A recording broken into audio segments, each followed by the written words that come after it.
The Bliss Business Podcast, the show about empathy, connection, and consciousness in business. Today's episode is brought to you by Zero Company, your paid search, social media, and programmatic ad experts.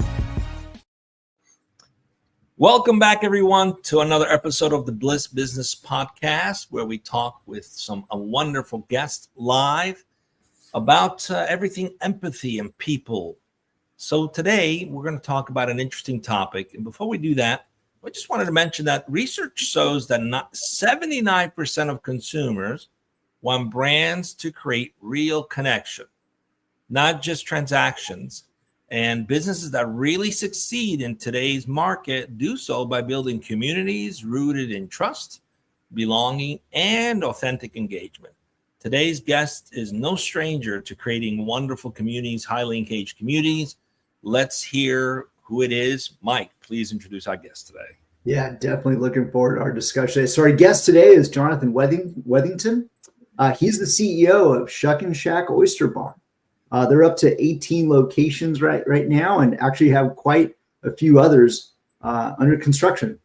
And since 2014, Jonathan has been leading the company from its Wilmington, North Carolina roots to becoming really a nationally recognized brand. In fact, it's been featured on the Wall Street Journal, the Washington Post, Nation's Restaurants News, the FSR magazine, and even Good Morning America, believe it or not.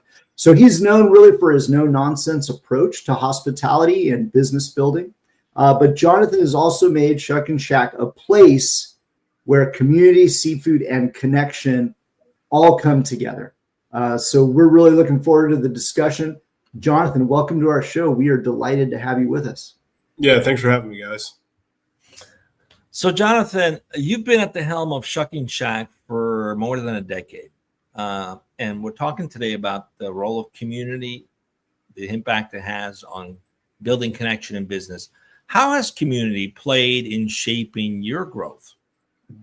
So I think it's both an easy answer and a difficult answer. I think the easy part is people eat in restaurants, and restaurants without the people are just places that have cold food on not being served, right? And so when you open a restaurant, your goal is to drive traffic and get people in the seats or people at the bar stools. And so one of the best ways to do that is to create a community. And so you want to create a place where people want to hang out, want to get to know others, want a place where they can bring their family or come solo and feel welcomed. And I think that's also kind of the axiomatic beliefs of creating any community, even outside of a restaurant. And so we've just taken those things and given people a venue to do what they naturally want to do as people. And I think that's one of the things that we've been really, really good at. So, Jonathan, just digging in a little bit more here, right? Because a lot of companies, we know will talk about community. With Shuckin Shack Oyster Bar, it really seems like it's at the center of your business model. Maybe, I know some leaders, they think of community as almost like a marketing, thing or something that's like a buzzword that they may use. So I'm kind of curious to maybe go a little bit deeper, the way that you think about your business and your growth strategy. Like, what's really the difference between community as a buzzword and then community as you're using it today as part of your growth? Sure. I think that when you look at the word community, I think you could also sub in the word culture for that as well. Those two things are often found together. And a lot of times when people talk about culture, community is perhaps an aspect to that when they're talking about building their own business. And so whether you want to use the word culture or community, it's a representation of who you are. It's not something you dictate. It's a sum of your parts. And so when we look at community as a part of how we grow, it's our intent to make that at the forefront of what we're doing. And I think when you're in my seat and when you look at the growth of a restaurant and the growth of, a brand in particular, we often focus very much so on obviously the customers coming in, the customer experience, our guests, our friends, our neighbors, our locals, whomever it may be. But I think on our side, we also like to focus on our employees because our employees are in the building more than our customers.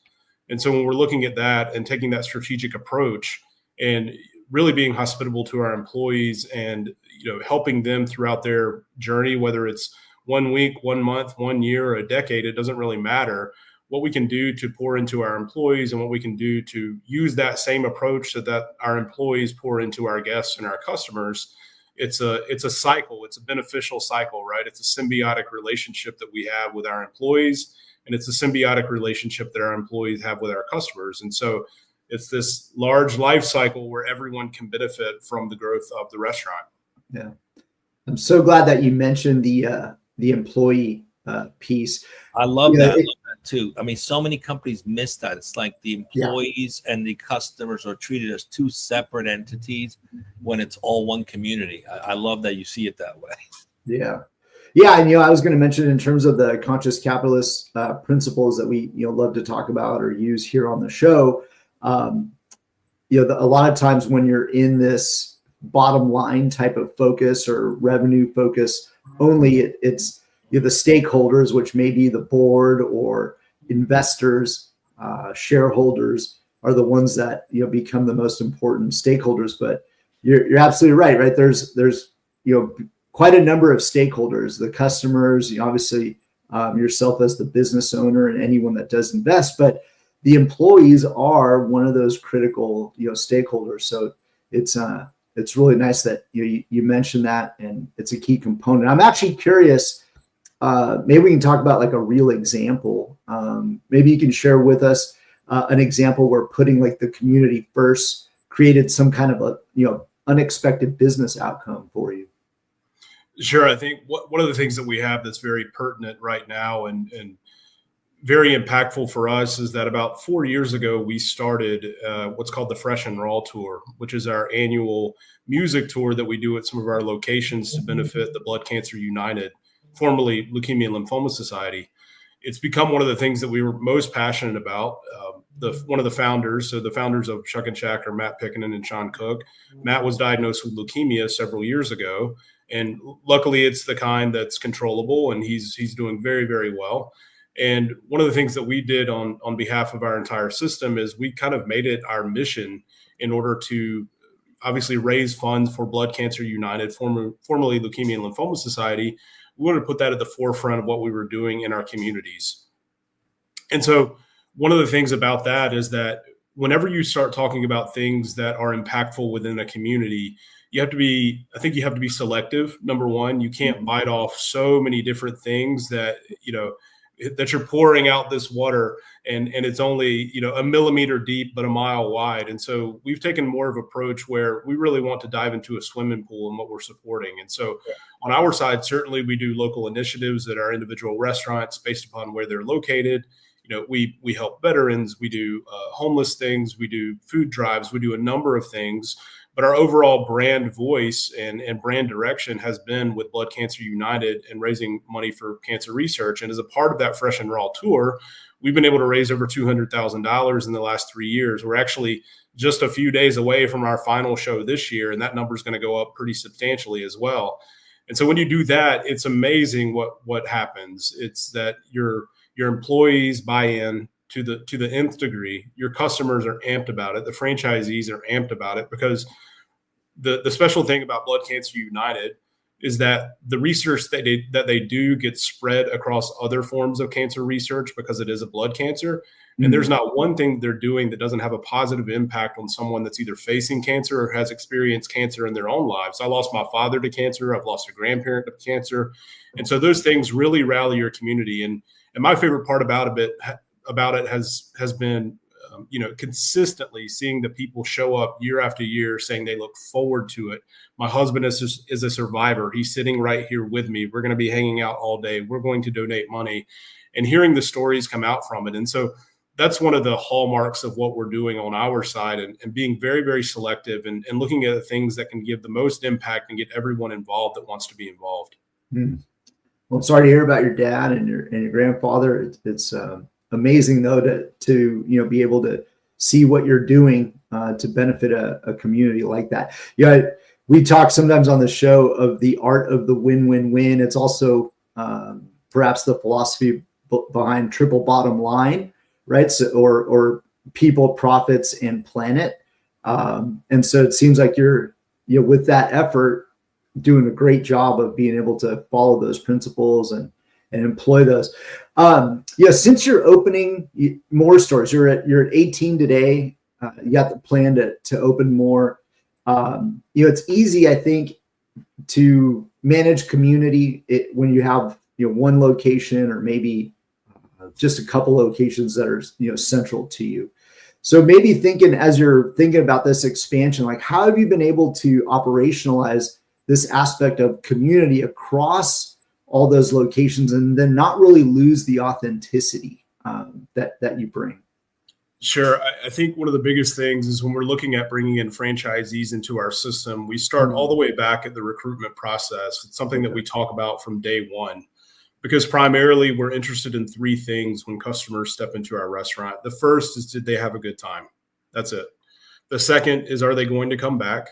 And then the third is, are they going to tell others? And so when we're talking about recruiting franchisees into our system, we talk about that almost ad nauseum, because we want our franchisees focused primarily on filling their restaurants with people. Because, I think with certainly the impetus of AI, several years ago, and anything that you can think of that's robotic and that's screen centric and that's technologically heavy, I think that the last I checked, unless AI becomes completely sentient, we're still feeding people. That's what we're doing. And so in order to make that experience count, we've got to create an atmosphere, and our culture has to be at the forefront of that. And a big portion of our culture is community. And so when we're recruiting franchisees in and when we're doing training, one of the things that we're talking about the most is people. And we don't, we take away a lot of the things that hold people back in the restaurant business. I've been fortunate enough in my career, even prior to Shuckin Shack, to interview and hire many, many, many people. And one of my biggest pet peeves is when you interview someone, ask them their strengths, and then completely try to assimilate them into your system once they arrive, and you tell them not to be themselves. And so on our side, we want our employees to be themselves. We want our franchisees to be themselves. And I think that's really disarming when we're talking about bringing in the general public into our restaurants so that people can have a good time. We want people to be completely themselves. And that has helped us out a lot in building that crowd and building that feeling and building that culture and building that community. Genius. Yeah, I think that is going to serve you well for a very long time, right? You're building a great team there. So Jonathan, maybe let's dig in a little bit more on the system maybe you're putting in place to support this connection in this community. Because we know these things don't just happen by accident. It's usually intentional and it's by design.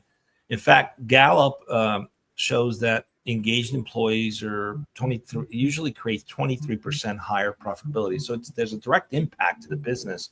It's not just good for people; it's strategic to their business. We're just curious, what systems or practices at Shuckin Shack keep that connection alive, both inside the business and with your customers? Anything in particular you've adopted? Any system or something you've created that's working for you?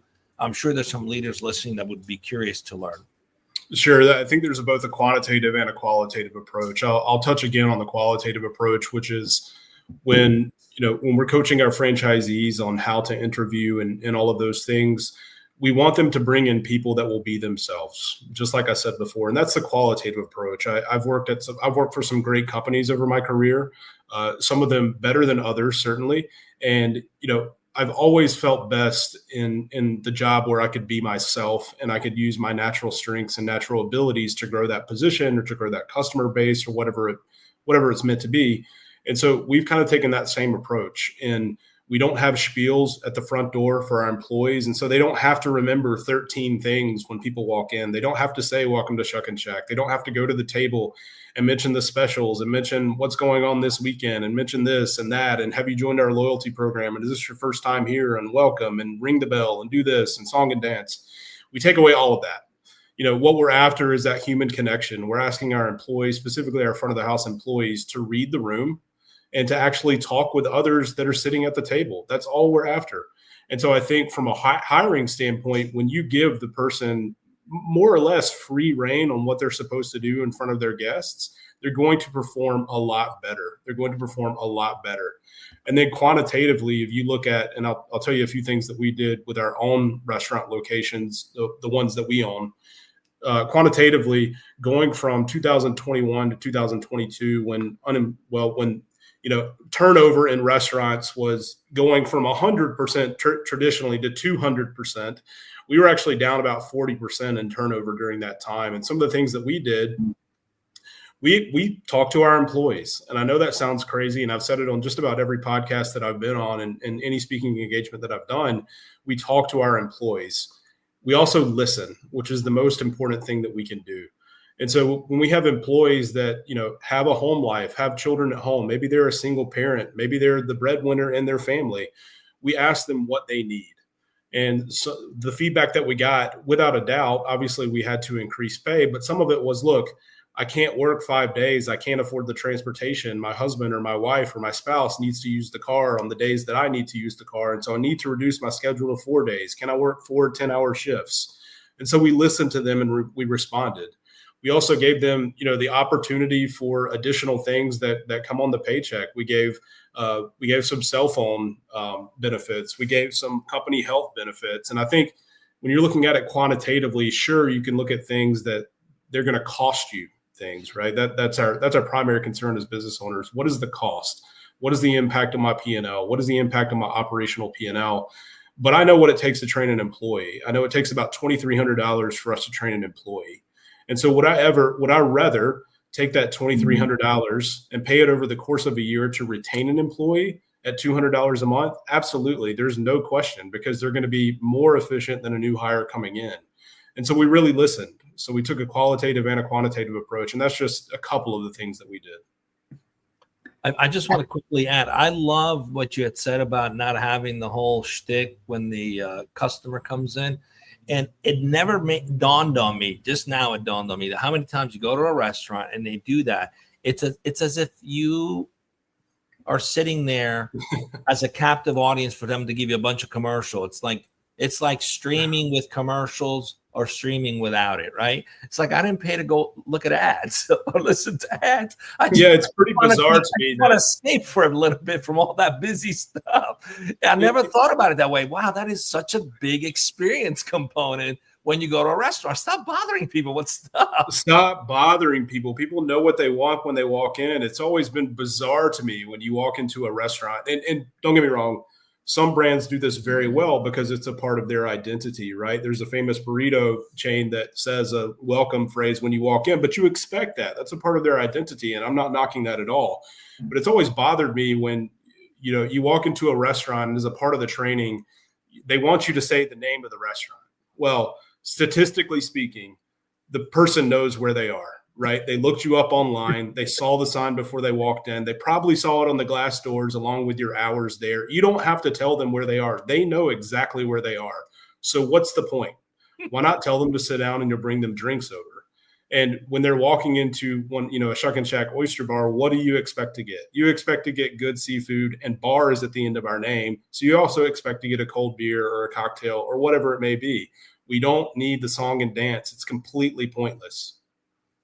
I love it. I would agree 100%. It's so nice to hear what you were doing there for your employees. We had a guest not too long ago. Actually, he's the CEO, the founder of Loyalty Brands, and he made the point on that show. John Hewitt. He asked us the question. How do you get loyalty? And his point was, first you got to just give loyalty. And I would have to say, Jonathan, you've probably experienced that, right, with your employees and what you've done. I mean, have you noticed a stronger sense of loyalty, from them? It's funny. Absolutely. I've been in this position for, 11 years at this point, and our franchise locations, some of them are up on renewal and they've already renewed. And I can still walk into our franchise locations and still see the same faces that I saw 8, 9, 10, 11 years ago. Yeah. And so that, certainly you have turnover, and that's normal. Not everybody's stop in the restaurant business is going to be a long stop, and I understand that. Yeah. But I recognize faces every time I go into one of our franchise locations. Yeah. Yeah, that is amazing. And given the fact that since you've been in business, you experienced COVID, right? And your franchises experienced COVID. That's a phenomenal accomplishment for sure. Maybe talking a little bit more about standardization, but then the unique culture, right? These are two aspects. It seems that you want to be able to maintain. How do you balance having to have it be standard, with a unique culture at, say, each franchise, is that something that's allowed? Is it something that's looked for, or is it all just have to be the same experience everywhere? Sure. I mean, I think, like I said before, whether it's allowed or not really doesn't matter. Culture is the sum of your parts. It's a representation of who you are. And so I think restaurants tend to take on a culture of the owner, first and foremost, of the franchise owner. That I've seen that day in and day out without fail. And so the restaurant culture typically follows the culture of the owner and the personality of the owner. And so you've got to make sure that you're choosing the right franchisees and the right owners to bring them into your system if you know that restaurant is going to represent that person. Yeah. And so as far as systematizing it, that's very, very difficult to do.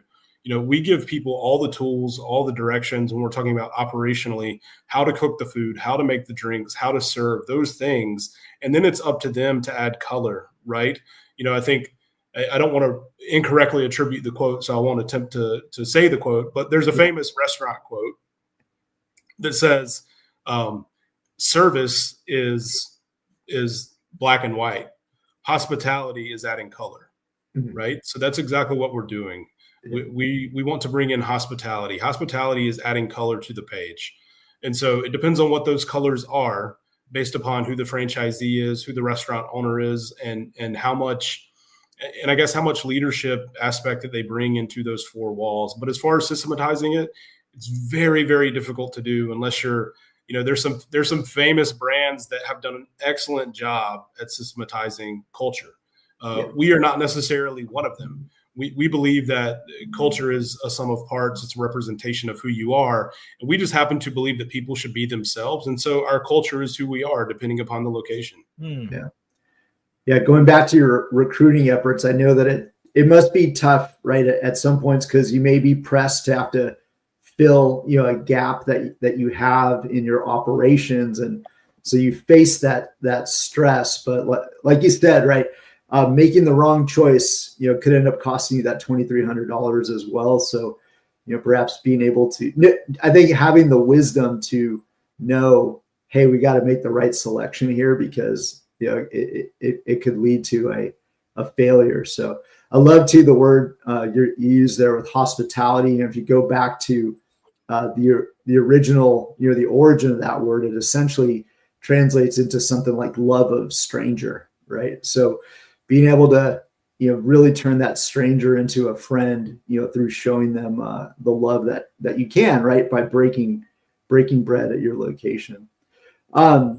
I was just going to say, I love the idea of every location's got its own vibe based on who the owner is of the franchise.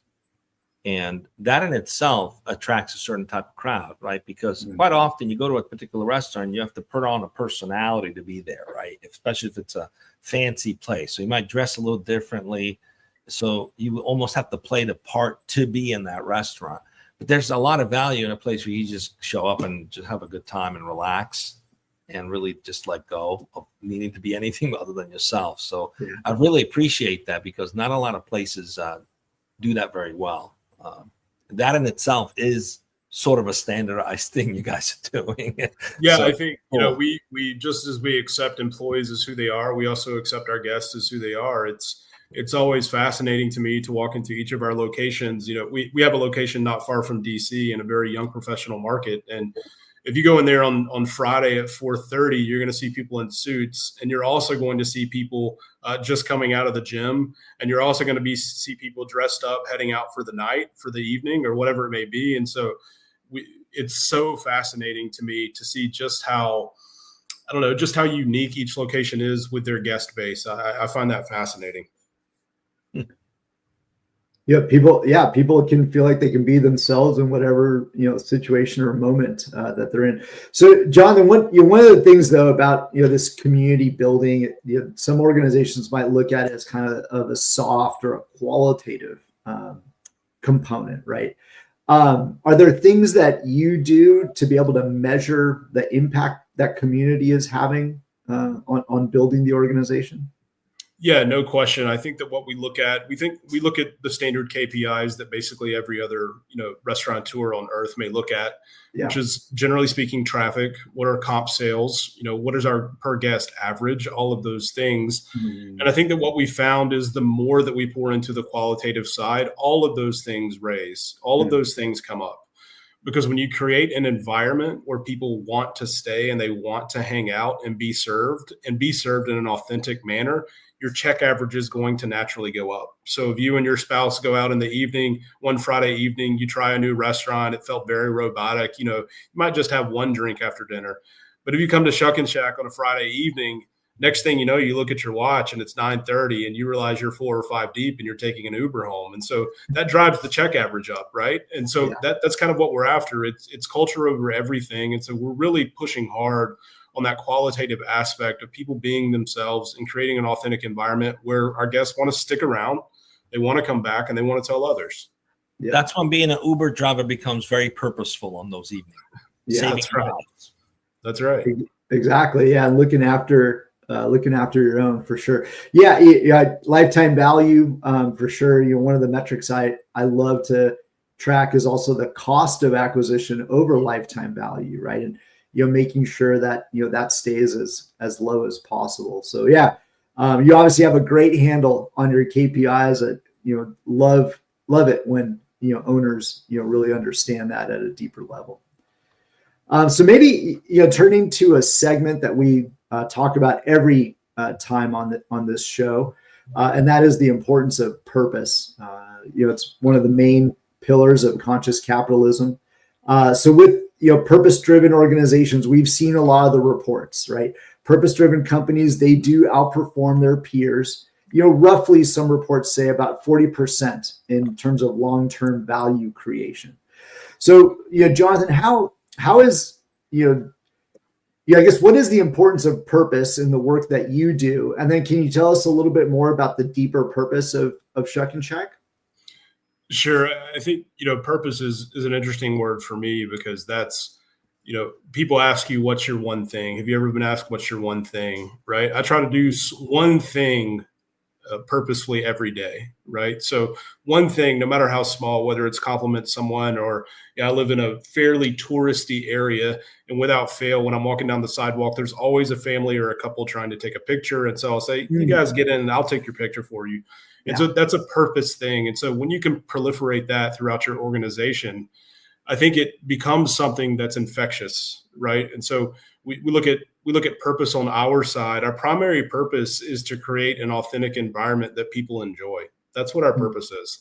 Our mission statement is to show each guest a good Shuckin time through fresh seafood, high quality spirits, and exceptional customer service. Those are three things, and those are three things that are very, very simple.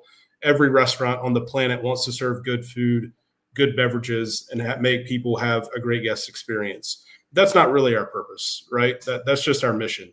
But our purpose is to create an authentic experience where people will have a good time and they want to stick around.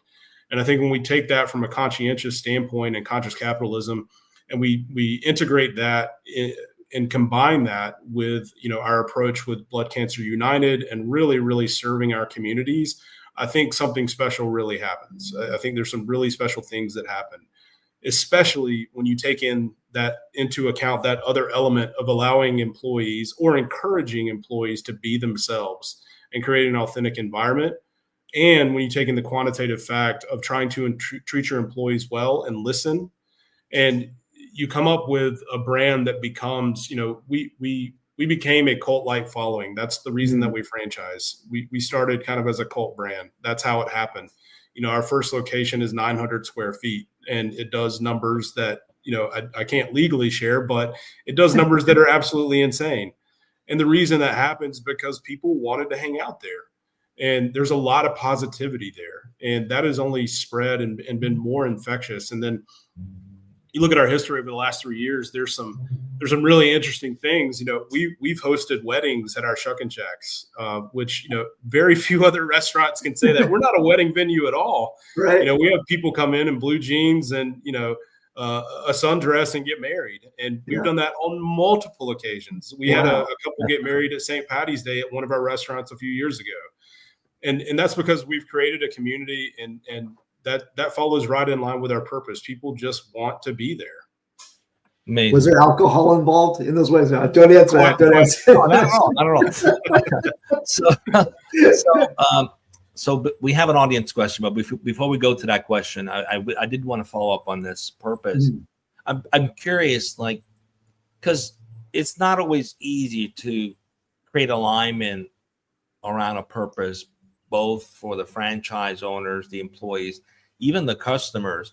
So I'd be curious, like, how do you sort of ensure this is alive, this one thing is alive, even in your daily decision making? And how are you helping others adopt the same thing? Is there something you guys do, a practice, a ritual, anything that's working for you, or you just talk about it? We talk about it. I'll give you a little sneak peek in our staff meetings that on our side is, you know, we don't jump right into numbers. We don't start talking KPIs right away or anything like that. Our meetings, our staff meetings every Tuesday or Monday are roughly about 30 minutes long. And on our side, the first thing that we talk about, everyone goes around the room and has to talk about one positive thing that happened to them in the last week. One positive, and I don't want to hear it be about work.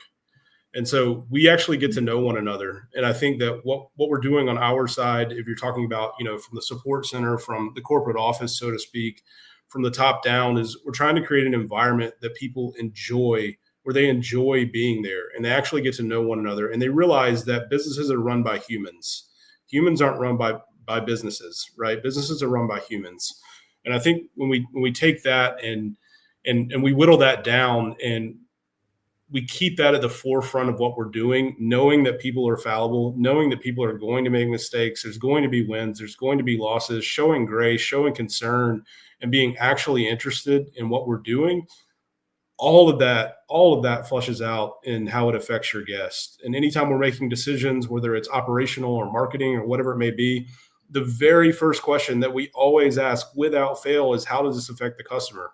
Because that's what we're concerned with. That's what we're concerned with. And so, you know, there's millions and millions of ideas that we've had over the years that were left on the floor because we knew that the output wasn't going to affect the customer in the way that it should have. And so I think as long as we stay focused on that and what the customer experience is going to be, because again, we're concerned about three things: that the customer enjoy their time, will they come back, and will they tell others?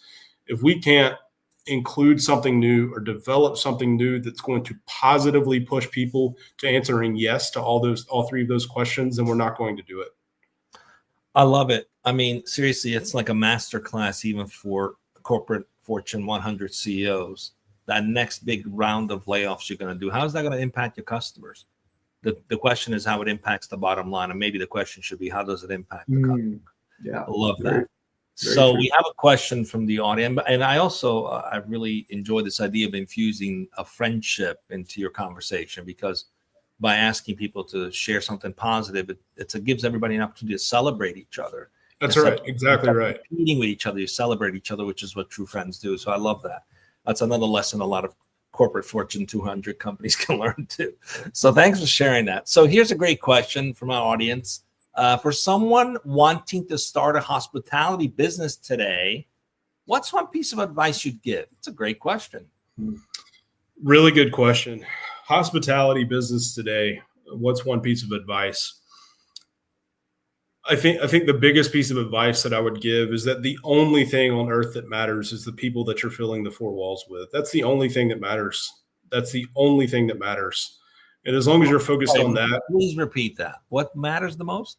The only thing on earth that matters is the people that are walking into your four walls. That is the only thing that matters, because I've seen great brands, meaning from a brand standpoint, from a look, feel, logo design, have all the pieces in place, have fantastic SEO, have incredibly low customer acquisition costs, have unbelievable menus, both food and beverage.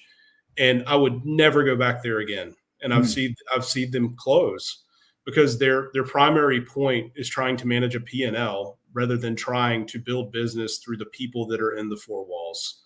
And so the only piece of advice that I would give is quite literally the only thing that matters is the people within the four walls, both your employees and your customers. I love that. And interestingly enough, there are stats and study that show today that those companies who do care mostly about that outperform all the other ones on all the other metrics too. Yeah. Go figure, right? Yeah. So, all right. And it's not hard. It's not hard. Exactly. You don't need a Harvard MBA to do that either. Not at all. It's like, okay. So we're coming to a close here, and we asked this one question of all of our guests. I won't be surprised by your answer, but we're going to ask it anyway. And again, research shows that organizations rooted in empathy and compassion, they definitely enjoy stronger loyalty and greater retention and even greater profitability. So how do love, empathy, and compassion show up in your leadership at Shuckin Shack? Do you think love belongs in business? Yeah, no question. No question. I think, another way to look at it is ask yourself the question, what's the difference between a neighborhood and a neighbor, right? What's the difference? A neighborhood defines a place. A neighbor is a person, right? You can hate your neighborhood, but love your neighbor. You can absolutely hate your neighborhood, but love your neighbor. But when you love both of those things, meaning the place you work and the people that work with you, man, there's nothing like it. Love that. Love that. That's a great place to end. Jonathan, it's been remarkable. I can't believe we're almost 40 minutes in. Wow. Yeah.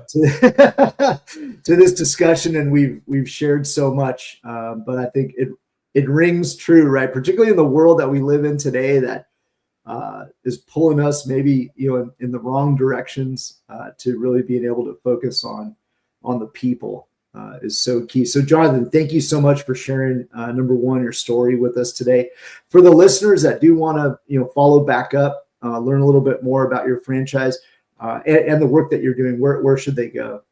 Sure, it's at theshuckinshack.com, and then me, I'm on LinkedIn. That's the only social media I have, and I do answer every single message on LinkedIn, believe it or not. So shoot me a message. And fast too. I was blown away by that. So, well, it's been great to have you. That's it for today's show on the Bliss Business Podcast. On the Bliss Business Podcast. Nothing like being live and doing a tongue twister, right? It is. I know. Say that 5 times real fast. We're reminded today by Jonathan that building a business is not just about metrics and KPIs and growth, but it's really about creating authentic connections that last. And square in the center of all that is your customers, your employees, i.e. people. So learn to focus on people. If you've gotten value from the show today, please share it, like it, send it to a friend, and don't forget to tune in again at the next Bliss Business Podcast. Until then, see you soon. See you guys.